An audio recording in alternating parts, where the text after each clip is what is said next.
Hello, I'm Mark Williams, and earlier in 2021, Gethin Ellis and myself started the PHIT Podcast. Here at gethinellis.com and Wide End Limited, we know that whilst physical fitness is essential, our mental health is vital too, and our PHIT Podcast is all about putting the human back into technology, aka FIT. Building on us all coping during unprecedented times in Series 1. Available on our website, www.gethinellis.com, and YouTube, search for Gethin Ellis. We felt in Series 2 it might help us all to hear more thoughts and advice from normal, everyday humans just like you.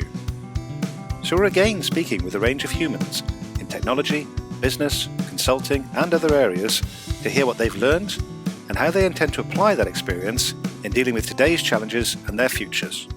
I'm Mark Williams, and I'm the host today for Gethin Ellis's PHIT Podcast. And I'd like to welcome Rob Dobell, who's Managing Director of Hart. Rob, welcome. Hi, Mark. Good to be here.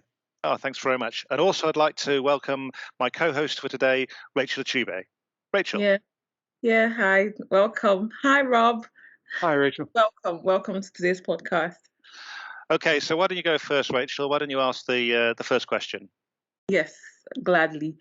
Okay, so Rob, I would like you to tell me a little bit about what you do, your business, and then your role in that business, if you don't mind. Yeah, for sure. So Rob Dobell, I'm the Managing Director of Hart. We're a small consultancy, a management consultancy who work exclusively with non-profits. So all of our clients are charities, professional membership bodies, trade associations, or healthcare academic institutions. I've been with Hart since pretty much since the outset. So I've been there since 2010, and actually my role has flowed a little bit in the same way as the organisation's grown. So when we started off, we were project managing. We were project managing CRM implementations for membership bodies. So it's quite a small niche in that respect, and I joined to develop that as a service. And then strategically, we've grown so that we've been involved earlier in those conversations. We now do a lot more by way of offering strategic advice, helping non-profits make business cases for investment and for change. And we do see it very much as being about our role being about helping non-profits to change, to move themselves forward. So we get involved, like I say, earlier in conversations and working with different stakeholders now, while still doing what we originally do. So we have a team of consultants who are still project managing technology implementations, if that's what our non-profit clients choose to do. I don't do that anymore, unfortunately. I'm not allowed onto the coalface much now. I bet you'd like to still do it a bit, though, Rob, wouldn't you? Mark, I would, wouldn't I? I'm sure we all do that, don't we? You itch your fingers to just kind of keep your hand in a little bit, and also because we work with great clients, So we're really attached to the causes that our clients serve, and the ability to actually be it's a bit more tangible, isn't it, when you're there managing a project or managing a procurement or an implementation, whatever it may be. But someone has to run the show, and nowadays that falls to me largely. So I still obviously know the clients we're working with. I do get to talk to clients. They allow me out occasionally to do stuff like that. I'm even allowed to talk to the team and everything. It's amazing. Wow. I know. I think I might get filtered. Now it's all gone virtual. I reckon I get edited along the way more. But we're a small group. Everyone kind of comes out of the sector, so we're quite close. We've got a strong culture in that respect, and it's nice to still be part of it. But yeah, I obviously have to now spend more time kind of overseeing and running the business of it as well. Jolly good. Thanks for that. I might pick up one or two of those themes later on in the conversation if it goes that way, Rob. Sure. We'll see. So we've written this question down about thinking about the last year. About people and technology, but it's not a year, is it? It's 18 months or more now, and it's about the lessons that people, technology, and other lessons perhaps that you'll take forwards really, and how you see those being delivered. And by the way, I should have said, in interviewing a consultancy, it could well be that you want to talk about your business, but equally it could be, names not being mentioned. You might want to talk about some of your clients that you're helping as well. So we're equally fine with whichever way you want to go on that. But what have you learned, and what are you going to take forward, and how are you going to do it? Yeah. Oh my word, that is just ironic, isn't it? Sort of lock, mute, something. Does that happen a lot? You've learned. I'm on a Zoom call, darling. I've learned that. I've learned I'm on mute. Sorry about that. And ironically, I managed to turn off my mobiles, but forgot that there's a landline in the corner. I'm praying mine doesn't go off now. It's one of those things. I don't know about a lesson learned, but I do find my mobile rings a lot less now, and it's always the computer that's calling me and connecting me in. I think in terms of, like you say, we can look at it in terms of good and bad, really. I suppose, when the pandemic first broke out and people went into lockdown and we all had to stop traveling and going into offices, Hart Square, in some ways, Hart Square is quite well positioned because we are consultants, so we're out and about a lot. So we're not like, we may be office based, but it's not our own office. We're used to being remote from each other and that kind of idea. So our focus initially was on helping clients who did struggle. There was a lot of clients who it did shed a light really on where people were with their tech. There are a number of people who couldn't actually continue to operate because they didn't have remote access to their systems, and that was a bit of a surprise actually. Yeah, gosh, something as simple as what you and I would regard that as probably basic in some respects. We would now, wouldn't we? Yeah, we'd take it for granted, But there were literally, genuinely, a couple of clients who the only remote working capability they had as such was Outlook on a smartphone, and that was about it. Literally on the day it's March the 16th, 23rd, whatever it was, when we could no longer go in. So now there were people, don't get me wrong, that's a few of our clients were like that. We have clients across the range, some very advanced, some for whom actually working remotely wasn't a problem technically, and it became very much a people situation and a culture thing. Again, it has been enlightening in terms of seeing how organizations work, how different people have different probably attitudes towards kind of, I think management of staff is one of the key things that's come out. There were a number of people that we know, and a number of people we see around who were of that kind of more traditional mindset that, if you can see someone working, they're working. If they're not, they probably can't be. And that mold has been, I think that myth really actually has been smashed completely, hasn't it? There can't be an organization now which has survived the last 18 months who can argue against the fact that people can be productive when they're not visible, when they are remote, and people can collaborate remotely, which I think is a really good thing to know. We've learned how to make the best of the tools available, how to actually adopt new tools and make the best of them quickly. That it doesn't have to take month after month after month to do something new. So some really positive sides of things like that. I think just kind of, again, headlining maybe, but going across to some of the negatives. I don't know if it is a negative. I was going to say the negative being that it's been really tough on people, for people, individuals being, cooped up or however you want to describe it, being remote. So technically we've been able to prove the case you can do it, you can deliver, you can work, you can be effective. But I think it has actually brought home equally how much having personal contact really does matter to us as individuals. I think our resilience has been tested beyond any other situation I've ever been in. We've all had, ups and downs in our lives and stuff like that, but nothing quite as significant as this, not as impactful as this, I think. And it really has, we've always talked about ourselves being a people business. We work with people. It's about people. It's not about the tech. The tech is an enabler, that kind of idea.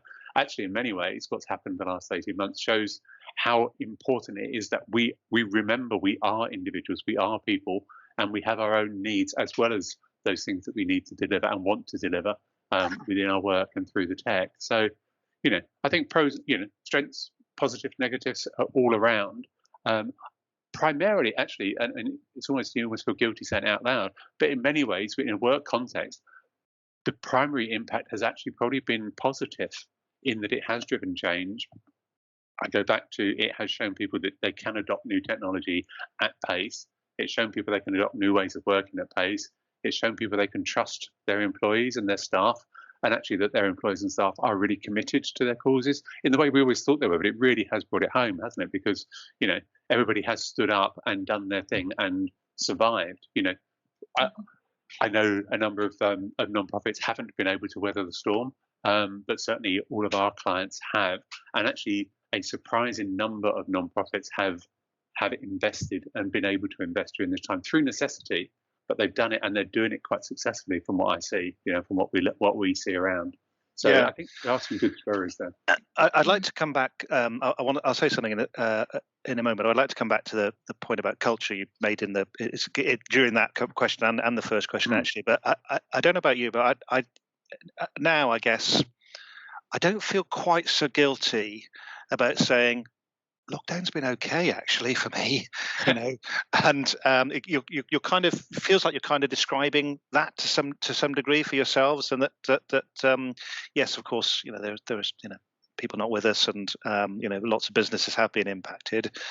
But as you say, there's also a lot of positive as well, and I'm not quite sure I'm 100% confident to say that out loud, but it feels like it's getting there. That that we can start to talk a little bit about the positives that are coming about it now.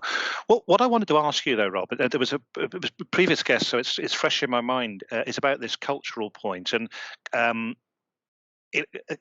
culture is one of those things. It's strategy you can write down.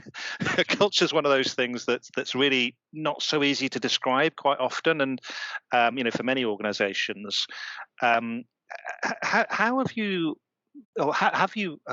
found either maintaining or changing, re-establishing, the culture of Hart Square in a distributed, way, or hasn't that been so much a problem for you because you've historically been, a distributed workforce?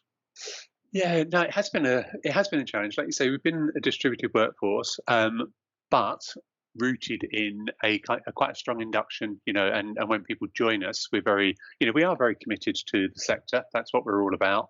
Our mission statement is that we help amazing organisations achieve remarkable things. It's not about us. It's about what we hope to or aspire to helping our clients to achieve. Like I say, most of us have worked in the sector before, so culture is incredibly important to us. Previously, if you joined Hart Square, if you joined in 2018, 2019, or previously, you would have time in the office with key people, with the leadership team, and with your peers and colleagues. And actually, we were kind of quite insistent that it was at least 6 weeks, maybe longer. No matter how experienced you were, it's going to be at least 6 weeks or longer before you were actively working on client sites, despite the fact that we're a consultancy, we're time materials, all that kind of stuff. It's an investment we make because we thought it was incredibly important to embed our culture, not just our way of working, but actually our whole ethos. So it has been a challenge to us because we have had to recruit during the pandemic. I think what it's done actually, and again, God forbid, it is a positive actually. It's forced us to be more explicit and more defined about that. To be, when I say a little bit more formal, but actually to bring together our thoughts, not to rely on being able to impart information almost in passing, but actually to try and write some of this stuff down, to look at ourselves a little bit better and actually structure some of that a little bit more, so that we can impart that knowledge and ethos out to new starters and actually to new clients, because it's really important that they know who we are and how we are. That's as important as what we do, we think. So yeah, so it has forced us to do that more, but I think in a good way. I think that will stand us in good stead down the line. That is interesting. I mean, sometimes people find it hard to. I mean, I'm not talking specifically about Hart Square, but I've worked in and around consultancies for years and years and years, and sometimes consultancies and clients of consultancies find it hard to genuinely describe the value that they get from those consultancies. They know they put in a bit of tech, for example, if it's a technical consultancy, but that's really not usually the main benefit that that clients get. It's usually about working together in some way, shape, or form, and as you say, making remarkable things happen. I think we've got the title for this for this episode. So thank you very much for that. Racheal, over to you for the next question. Okay. Yes. Okay. Okay. So, Rob, as a consultancy entity, do you think users have grown in their confidence in using technology since the lockdown? Users generally, so like what we see from our clients, or I Yes. suppose from The all clients. users around, yeah. I think they have. I think again, for necessity has driven that. But I think what people have found is that actually there are lots of different ways to get the most out of technology, and what is really important is to find the way that works best for you. And that's the simplistic version of that is that a description I think I've used previously. It's just a really simple, basic version where you look at I don't know, Outlook or Word or Excel or one of those daily tools that we all use. Sorry for the Microsoft branding, but Google's the same, right? But Yeah. anything you want to do in there's about 5 or 6 different ways of doing it. You use keyboard shortcuts, you use F buttons, you use mouse clicks, whatever. There's no right way of doing it. Yeah, and this is a conversation I have with people who are less technically confident. Yeah, there is no right way. It doesn't matter how you do it. Yeah, it's about being able to achieve what you want to achieve. So find your way, find your path. And I think Mhm. taking something hopefully which is as simple and as relatable as that example and scaling it up to anything you want to do is a really good way where people have felt that some people have felt concerned that they haven't got that natural support of someone sitting next to them, someone sitting opposite them, and actually saying to them, it's okay, no one's watching. Yeah, so take your time, find your way, you will get there. And anything we can do to help, obviously we will.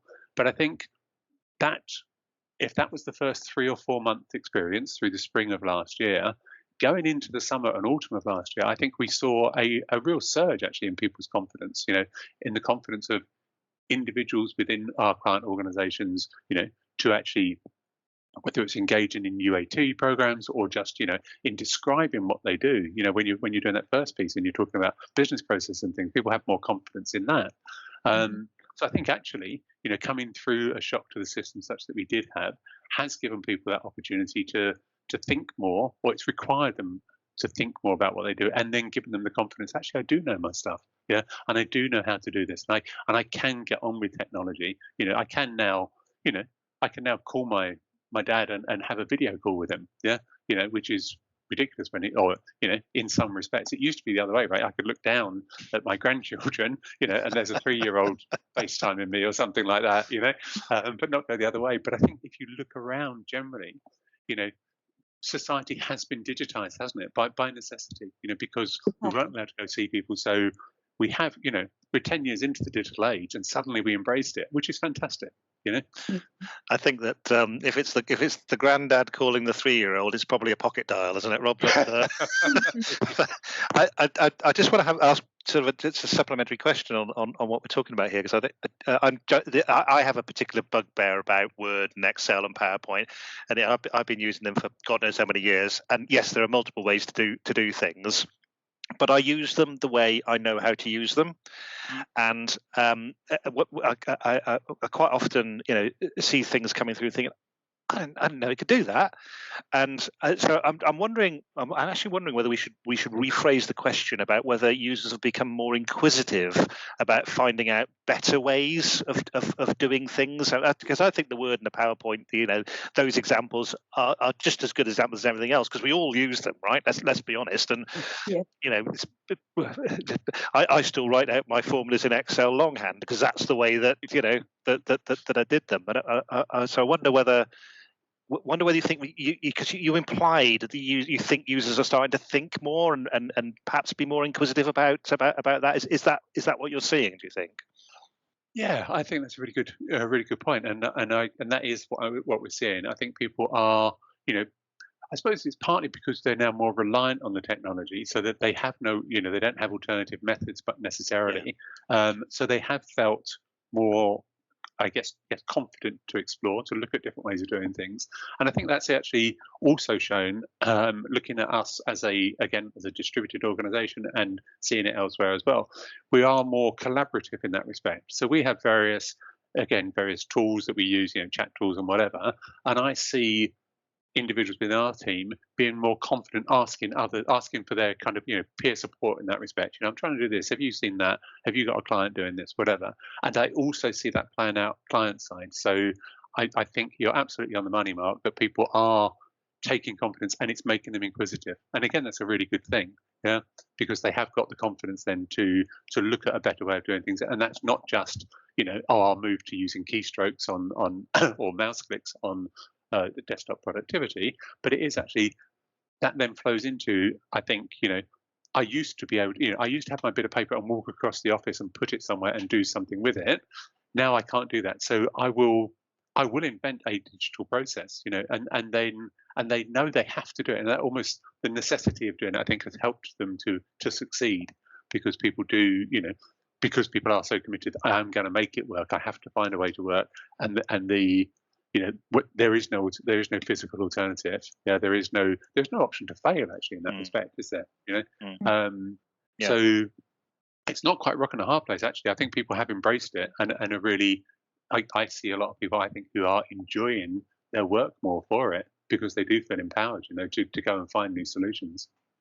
Well, what I will say, Rob, I'll finish with the last question in this part in a second. But what I will say is that I get emails from your organisation, as you'd expect, because I'm on your database and so on and so forth. One of the things I do really like is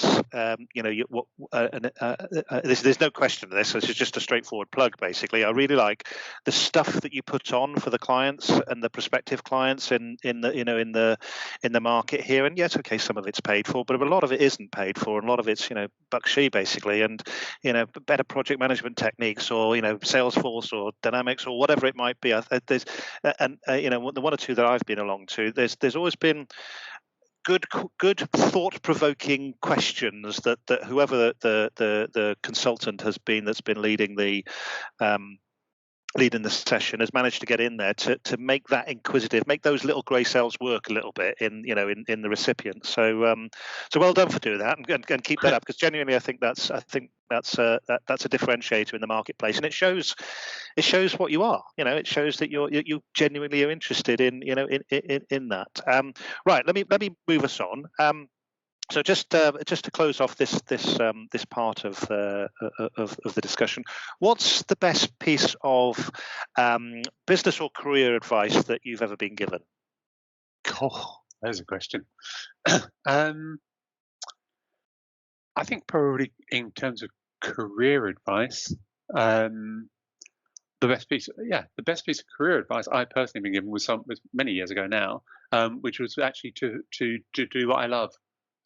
Because it's work, it dominates our life, doesn't it? If you look at the number of hours that we put into it, and the energy and what it takes out of us. I think yes. So I have had jobs that I wasn't particularly connected to, as we all do when we're trying to find a way to start with. But yeah, many years ago, someone said to me, I took I was mid-20s, went around the world. A friend got married in New Zealand, so I had a natural break, came back and was talking to my previous boss and said, what do you think for now? And it was at a time where there were different avenues, different things happening. It was in the 90s and stuff, so the age of digital and things. And she said to me, find what you love and do that. If that's where you're working, then you will have the energy to do what you need to do, and you will also, you'll enjoy your success more. There's lots of ways of succeeding, but if it's something that you truly are connected to, then it will mean that much more to you. And therefore, you'll be better at it, and therefore you'll succeed more. And it's a really nice cycle to get into. It's not easy to find that path, but I think that's where, for me, as you can, from previous conversations, Mark, we're like-minded. Serving this particular sector, is it's passion, and that's what really drives us and sustains me, to be honest. Well, I think that's a great bit of advice for others as well, and in concluding this part of the discussion. So thanks for that, Rob. No worries.